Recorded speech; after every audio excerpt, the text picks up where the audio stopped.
नमस्कार, आदाब, मैं शरी यासिर। स्वागत आप सभी का सियासत टीवी के हिंदी समाचार में। सबसे पहले देखते हैं हेडलाइंस।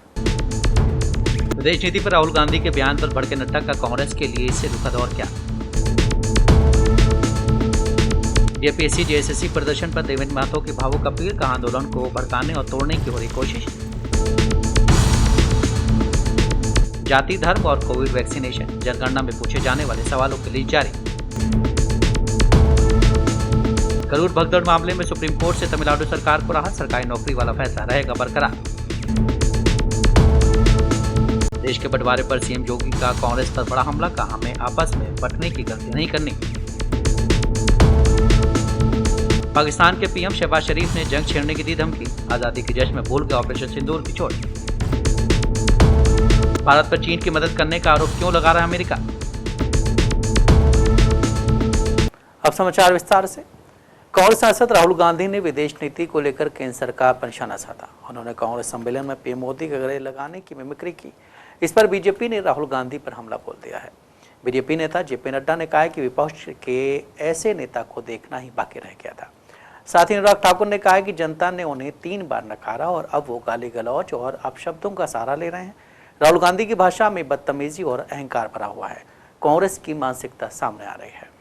राहुल गांधी जी के लिए मैं इतना ही कहूंगा, मुंगेरी लाल के हसीन सपने। जनता ने जिनको 3 बार नकारा, अब वो गाली गलोच पर उतर आए हैं, ओछी राजनीति पर उतर आए हैं। राहुल गांधी जी की भाषा अमर्यादा और अहंकार से भरी नजर आती है। राजनीति में मतभेद लोकतंत्र का हिस्सा है, लेकिन अशोभनीय टिप्पणी, संवैधानिक पदों का अपमान, ये एक आदत सी बन गई है राहुल गांधी जी की।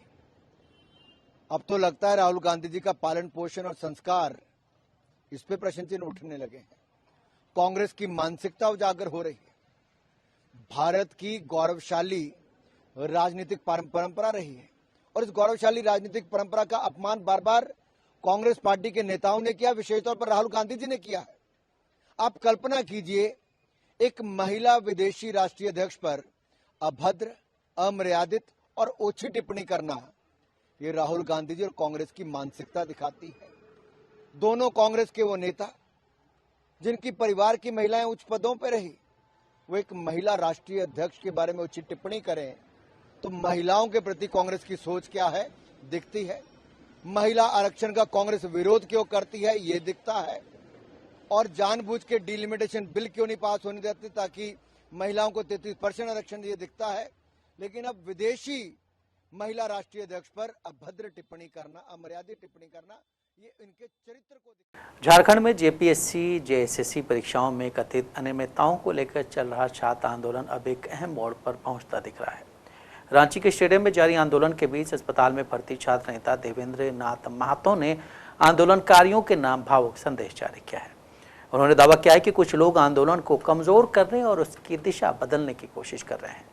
महतो ने छात्रों से अपील की है कि वो किसी भी स्थिति में आंदोलन को टूटने या बिखरने न दें। दूसरी ओर आंदोलन को लेकर सरकार और छात्र नेताओं के बीच बयानबाजी भी तेज हो रही है। देवेंद्र महतो ने एक वीडियो संदेश जारी कर कहा है कि जेपीएससी जेएसएससी आंदोलन ने ही पूरे मामले को राष्ट्रीय स्तर तक चर्चा का विषय बनाया है। इस आंदोलन की वजह से आज जांच कमेटी गठित हुई और इतनी कार्रवाई हो रही है। सरकार सकारात्मक तौर पर हमारी बातों को सुन रही है, लेकिन संपूर्ण न्याय अभी बाकी है।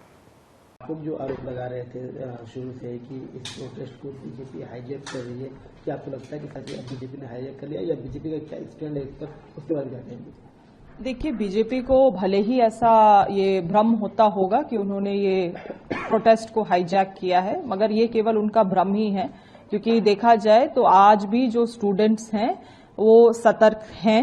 कुछ लोगों को निश्चित रूप से राजनीतिक तरीके से इन्फ्लुएंस करने का भी प्रयास किया जा रहा है, मगर जिन छात्राओं के साथ हम लोग संपर्क में हैं, लोगों के जो मांगे हैं उन मांगों को लेके हम लोग सरकार तक पहुंच रहे हैं और चाहते हैं विशेष रूप से जो लोग अनशन में बैठे हुए हैं लगातार से, उनके अनशन को समाप्त किया जाए और जिन चीजों में अधिक से ज्यादा चीजों में जो सरकार की सहमति बन गई है, उन चीजों में कार्य करने के लिए स्टूडेंट्स भी सरकार को समय दें।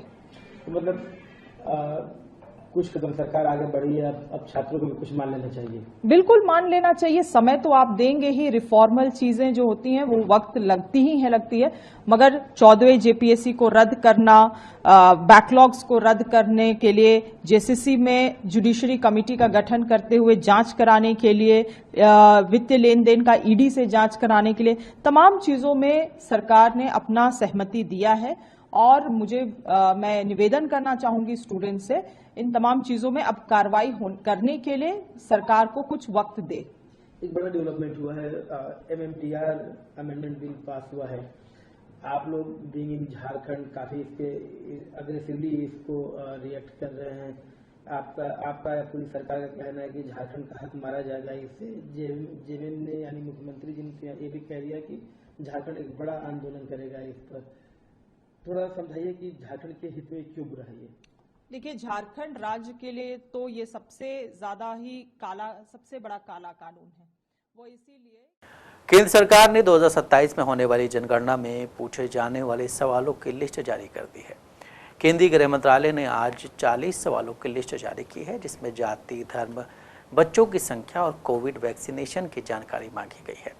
40 सवालों में व्यक्ति का नाम, परिवार के मुखिया से रिश्ता, लिंग, जन्म की तारीख और उम्र, अभी विवाहित हैं या अभी विवाह नहीं हुआ है, शादी के समय की उम्र, जीवन साथी का नाम, राष्ट्रीयता, धर्म, पिता और माता पिता की जानकारी, विकलांगता, मातृभाषा और अन्य ज्ञात भाषाएं, साक्षरता और डिजिटल साक्षरता की स्थिति, शिक्षण संस्थान में उपस्थिति की स्थिति, सबसे ज़्यादा हासिल की गई शिक्षा का स्तर और स्ट्रीम विषय, और क्या व्यक्ति ने पिछले साल के दौरान कभी काम किया है जैसी जानकारियां शामिल हैं। कर्नाटक के मंत्रियों के बीच पोर्टफोलियो बंटवारे के बाद अब असंतोष के संकेत सामने आने लगे हैं। सूत्रों के मुताबिक मंत्री जमीर अहमद खान नए पोर्टफोलियो आवंटन से नाराज बताए जा रहे हैं। जमीर ने मुख्यमंत्री को पत्र लिखकर आने वाले दिनों में किसी भी जिले के प्रभारी मंत्री की जिम्मेदारी से उन्हें मुक्त रखने का अनुरोध किया है। मंत्री खान ने लेटर में आगामी बीबीएमपी और अन्य स्थानीय निकाय चुनाव, विधानसभा उपचुनाव और पार्टी संगठन से जुड़ी जिम्मेदारियों का हवाला दिया है। उनका कहना है कि इन जिम्मेदारियों के चलते उनके पास जिला प्रभारी मंत्री के तौर पर पर्याप्त समय देना मुश्किल होगा। पश्चिम बंगाल की पूर्व मुख्यमंत्री ममता बनर्जी की पार्टी टीएमसी ने 20 बागी लोकसभा सांसदों पर बड़ा फैसला लिया है। ममता बनर्जी की पार्टी छोड़कर एनसीपीआई ज्वाइन करने को लेकर जल्द ही सुप्रीम कोर्ट का रुख कर सकती हैं। सूत्रों ने बताया कि अब उनके खिलाफ अयोग्यता की याचिकाएं अगले 7 से 10 दिनों में दायर की जाएंगी। ये कदम टीएमसी नेता अभिषेक बनर्जी की स्पीकर ओम बिरला से मुलाकात के एक दिन बाद उठाया गया है। रिपोर्ट के मुताबिक अभिषेक बनर्जी ने बागी सांसदों के खिलाफ दायर अलग अलग अयोग्यता याचिकाओं पर जल्द फैसला लेने की मांग की थी। उन्होंने कहा था कि अगर स्पीकर कानून और साथ ही अदालती निर्देशों के तहत तय समय में याचिकाओं पर कोई फैसला नहीं ले पाते तो उन्हें सुप्रीम कोर्ट का दरवाजा खटखटाना पड़ेगा और दखल की मांग करनी होगी। नालसा लॉ यूनिवर्सिटी को लेकर बार काउंसिल ऑफ इंडिया के फैसले और फिर उस पर यूटर्न ने नया बवाल खड़ा कर दिया है। सीजेपी के संस्थापक अभिजीत दीपके, बीसीआई के अध्यक्ष और बीजेपी सांसद मनोज कुमार मिश्रा के खिलाफ मोर्चा खोलने के संकेत दिए हैं। पूरे विवाद पर मिश्रा ने कहा है कि ज़रूरत होगी तो मैं सीजेपी के नेताओं से बात करूंगा, जो बातें हैं उसको मैं एक्सप्लेन करूंगा। कहीं कोई बात नहीं है कि स्टूडेंट को आघात पहुंचे। निर्णय हुआ, काउंसिल में बात चली, हम लोगों ने इसे वापस ले लिया। उन्होंने कहा है कि अभिजीत दीपके और सौरभ दास से कहना चाहता हूं कि छात्रों के स्ट्रीम में कहीं कोई दिक्कत नहीं है। जरूरत होगी तो जो सीजेपी के लीडर्स हैं उनसे मैं बात करूंगा। उस बात करने से मैं नहीं कतराता हूं, मैं बात करूंगा। जो बातें हैं उसको मैं एक्सप्लेन करूंगा। दरअसल ये कहीं कोई बात नहीं थी कि स्टूडेंट के इंटरेस्ट को कोई आघात पहुंचे। उस उद्देश्य से ये जो निर्णय हुआ अचानक, और उसको तुरंत जब काउंसिल ने अप्रूव नहीं किया, काउंसिल में बात चली, काउंसिल में सारे सीजन्ड लोग हैं, और बातचीत करने के बाद हम लोगों ने उसको पूरी तरह विड्रॉ किया। कोई इंक्वायरी का कोई सवाल नहीं है। तो वो अभिजीत दीपके जी हों या दास जी हों, उन लोग को ये कम्युनिकेट करना चाहता हूं आपके माध्यम से कि स्टूडेंट्स के इंटरेस्ट में कहीं कोई दिक्कत नहीं है। स्टूडेंट्स के इंटरेस्ट को प्रोटेक्ट करने के लिए मैं हूं या बार काउंसिल ऑफ इंडिया है, बार काउंसिल के मेंबर्स हैं। इसलिए कहीं किसी को कंफ्यूजन है, कहीं किसी को अगर मान लीजिए कि कम्युनिकेशन में कोई दिक्कत हुई है तो मैं क्लियर करना चाहता हूं आपके चैनल के माध्यम से कि स्टूडेंट का interest he bar council of India के लिए हमारे लिए सर्वोपरि है और युवाओं का इंटरेस्ट, देश के युवाओं का इंटरेस्ट हम लोगों को देखना है। जो अभिजीत दिवके जी चाहते हैं युवाओं के इंटरेस्ट को प्रोटेक्ट करना, वही हमारा भी उद्देश्य है, इसलिए कहीं कोई इंटरेस्ट का क्लैश नहीं। तमिलनाडु के करूर जिले में टीवी की रैली के दौरान हुई दर्दनाक भगदड़ में जान गंवाने वाले लोगों के परिवारों को सरकारी नौकरी देने के मुद्दे पर सुप्रीम कोर्ट ने राज्य सरकार को अंतरिम राहत प्रदान की है। राज्य सरकार ने मद्रास हाई कोर्ट की मदुरै बेंच के उस फैसले को चुनौती दी थी जिसमें पीड़ित परिवारों को सरकारी नौकरी देने वाले सरकारी आदेश को रद्द कर दिया गया था। सुप्रीम कोर्ट ने फिलहाल हाई कोर्ट के आदेश पर रोक लगा दी। इसके साथ ही ये मामला एक बार फिर चर्चा में आ गया है कि आपदा या दुर्घटना में जान गंवाने वाले लोगों के आश्रितों को मानवीय सहायता पर सरकारी नौकरी देने की सीमा और कानूनी दायरा क्या होना चाहिए। हाईकोर्ट के फैसले के बाद तमिलनाडु सरकार ने सुप्रीम कोर्ट का रुख किया। राज्य सरकार ने अपनी अपील में कहा कि नियुक्ति संविधान और मानवीय सिद्धांतों के अनुरूप की गई थी। सरकार का तर्क था कि करूर हादसे में प्रभावित परिवारों की आर्थिक स्थिति और भविष्य को ध्यान में रखकर यह निर्णय लिया गया था। बीएसपी के राष्ट्रीय अध्यक्ष और उत्तर प्रदेश की पूर्व मुख्यमंत्री मायावती ने अनंत मिश्रा अंटू के निष्कासन के बाद पार्टी के भीतर उठ रहे सवालों के बीच बड़ा बयान दिया है। मायावती ने अपने बयान के जरिए पार्टी कार्यकर्ताओं और खासकर ब्राह्मण समाज को भरोसा दिलाने की कोशिश की है कि बीएसपी सर्व समाज के हित और कल्याण की नीति पर आगे भी काम करती रहेगी। मायावती ने कहा है कि बीएसपी सर्वजन हिताय सर्वजन सुखाय की नीति और सिद्धांत पर चलने वाली पार्टी है। पार्टी की पहचान किसी व्यक्ति विशेष से ज्यादा बाबा साहब डॉक्टर भीमराव अम्बेडकर के संविधान और सर्व समाज के हितों के प्रति समर्पण से है। मायावती ने कहा है कि बीएसपी में नेताओं की बजाय पूरे तन मन और धन से समर्पित अम्बेडकरवादी कार्यकर्ताओं की फौज तैयार करने पर जोर दिया जाता है। उन्होंने इसे पार्टी के संस्थापक काशीराम द्वारा समर्पित परंपरा बताया है। यूपी के मुख्यमंत्री योगी आदित्यनाथ ने विभाजन विभीषिका स्मृति दिवस के अवसर पर कांग्रेस पर जमकर निशाना साधा। उन्होंने कहा है कि आज पूरा देश 1947 में विभाजन की उस भीषण त्रासदी के स्मृति दिवस के साथ जुड़ा हुआ है जो विश्व मानवता के इतिहास में सबसे काले अध्यायों में से एक है, जब करोड़ों हिंदुओं को अपनी ही मातृभूमि से, अपनी ही जन्मभूमि से विस्थापित होना पड़ा था और लाखों की संख्या में शून्य और संवेदना की बात तो दूर, अपने स्वयं की सत्ता प्राप्त होने की लिपासा इस हद तक एक सनातन राष्ट्र को विभाजन की ओर धकेल करके उसके टुकड़े कर दिए गए। यानी भारत विभाजन के त्रासदी उसी दिवस की ओर हम सब का ध्यान आकर्षित कराती है। योगी ने कहा है कि दो कारणों से ये देश गुलाम हुआ था। पहला, आपसी अंतर विरोध के कारण जाति छेद भाषा में विभाजन, तो उसके साथ दूसरी ओर सरलता से समाहित हो जाती है जो षड्यंत्र, यानी षड्यंत्रकारी भारत के अंदर षड्यंत्र करने में सफल हुए, जिसका परिणाम गुलामी था। हमें आश्चर्य होता है, यह देश गुलाम क्यों हुआ? गुलामी का कारण क्या था? ऐसा नहीं कि हमारे पास बल की, बुद्धि की या वैभव की कमी रही हो। किसी भी चीज की कमी नहीं थी। हमसे बलशाली दुनिया में कोई नहीं था, हमसे वैभवशाली भी कोई नहीं था।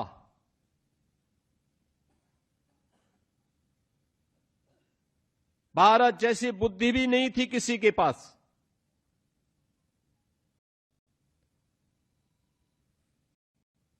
आज से 400 वर्ष पहले 16वीं 17वीं शताब्दी में अगर भारत की अर्थव्यवस्था की तुलना कोई करे तो दुनिया की अर्थव्यवस्था में भारत का हिस्सा 24% था। 24 से 25% भारत का, अकेले भारत का हिस्सा था। इसका मतलब भारत वैभवशाली था, धन धान्य से परिपूर्ण था। हमारे पास धन धान्य था, इसीलिए विदेशी आक्रांता हमला कर रहे थे, हमला करने के लिए आतुर थे। तो जब हमारे पास न बल की कमी थी, न बुद्धि की कमी थी, न वैभव की कमी थी, फिर कमी क्या थी? दो कारणों से यह देश गुलाम हुआ था। एक, आपसी अंतर विरोधों के कारण। आपसी अंतर विरोध,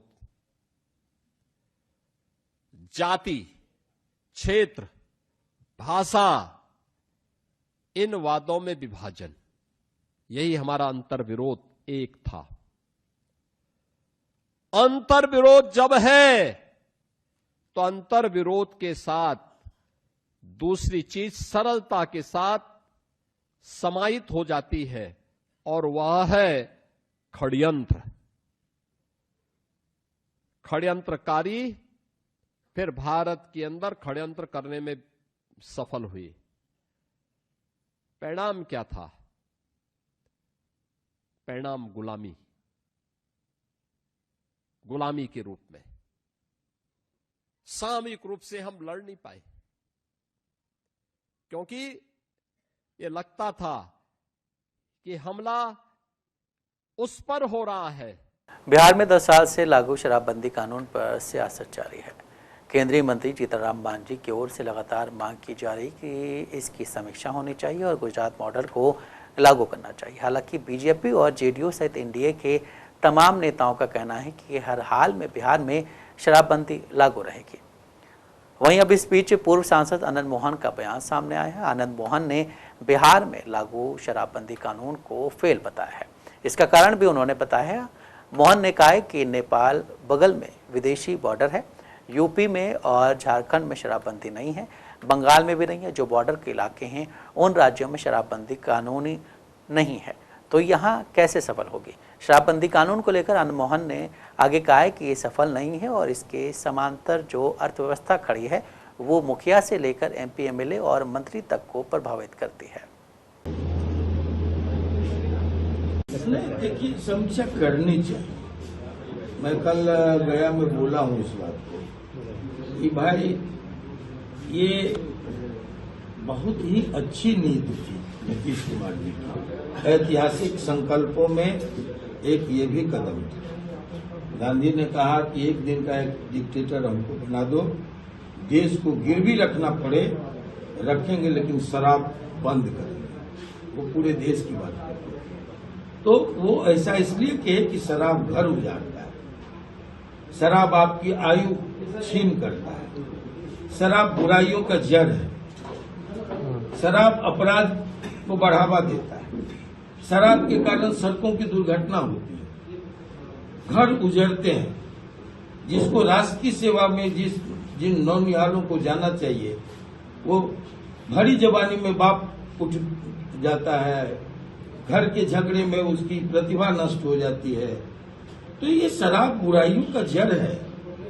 गांधी बेवकूफ नहीं थे। गांधी जो महान शताब्दियों तक जो प्रभावित करता है किसी देश और किसी दुनिया के विचार को, उसमें से एक गांधी थे।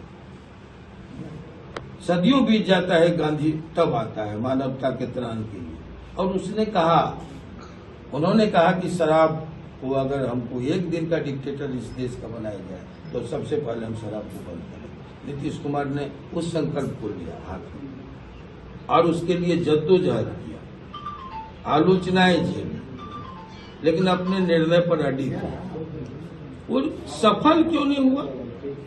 हम कह रहे हैं सफल क्यों नहीं हुआ? इसलिए कि बॉर्डर खुला है नेपाल का, अंतर्देशीय बॉर्डर खुला हुआ है, अंतर्राष्ट्रीय बॉर्डर खुला हुआ है। बंगाल से आपकी सीमा जुड़ती है जहाँ शराबबंदी नहीं, उत्तर प्रदेश से आपकी सीमा जुड़ती है जहाँ शराबबंदी नहीं, झारखंड से आपकी सीमाएं जुड़ती हैं जहाँ शराबबंदी। पाकिस्तान के प्रधानमंत्री शहबाज शरीफ ने स्वतंत्रता दिवस के मौके पर भारत के खिलाफ एक बार फिर तल्ख तेवर दिखाए हैं।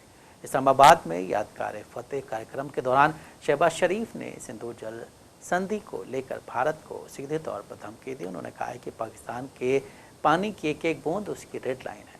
उन्होंने कहा है कि अगर भारत अपने रुख से पीछे नहीं हटता तो पाकिस्तान इसका सीधा जवाब देगा। पाकिस्तानी पीएम शहबाज शरीफ ने कहा है कि पाकिस्तान शांति, सम्मान और गरिमा के साथ खड़ा है, लेकिन इसे उसकी कमजोरी नहीं समझा जाना चाहिए। शरीफ ने धमकी दी है कि अगर भविष्य में किसी ने पाकिस्तान की संप्रभुता और सुरक्षा को चुनौती दी तो उसे मई 2025 से भी ज़्यादा ताकत के साथ जवाब दिया जाएगा। वहीं अब इसको लेकर कांग्रेस नेता पवन खेड़ा ने कहा है कि आज शहबाज शरीफ का दिया गया बयान कोई हैरानी की बात नहीं है, क्योंकि ट्रंप खुद सैकड़ों बार कह चुके हैं कि युद्ध विराम उन्हीं की वजह से हुआ था। वहीं अब अमेरिका, भारत और चीन समेत दुनिया के कई देशों पर भारी टैरिफ लगाने की योजना में लगा हुआ है। अब अमेरिका की ओर से यह आरोप लगाया गया है कि भारत और कनाडा समेत 40 से ज़्यादा देश चीन को भारी टैरिफ से बचाने में मदद करने के लिए शैडो ट्रांसशिपमेंट नेटवर्क चला रहे हैं। उसने बताया कि ट्रंप प्रशासन इस तरह की ऐसी गतिविधियों का पता लगाने और उन पर जुर्माना लगाने के लिए AI का इस्तेमाल करने जा रहा है। एक रिपोर्ट में राष्ट्रपति डोनाल्ड ट्रंप के मुख्य व्यापार सलाहकार ने ट्रांसशिपमेंट घोटाले का जिक्र करते हुए कहा है कि ट्रांसशिपमेंट 2018 के बाद बहुत आम हो गया है। तब ट्रंप प्रशासन ने अनुचित व्यापार प्रथाओं का मुकाबला करने के लिए चीन के खिलाफ सेक्शन 301 के तहत टैरिफ लगाए थे। सलाहकार ने कहा कि सालों से इस बड़े ट्रांसशिप घोटाले ने कम्युनिस्ट चीन को 40 से अधिक देशों के जरिए अपने निर्यात को दूसरे देशों का माल बताकर भेजने की सुविधा दी है। हिंदी समाचार यहीं समाप्त होता है। मुझे दें इजाज़त। बाकी खबरों के लिए बने रहें सियासत टीवी के साथ।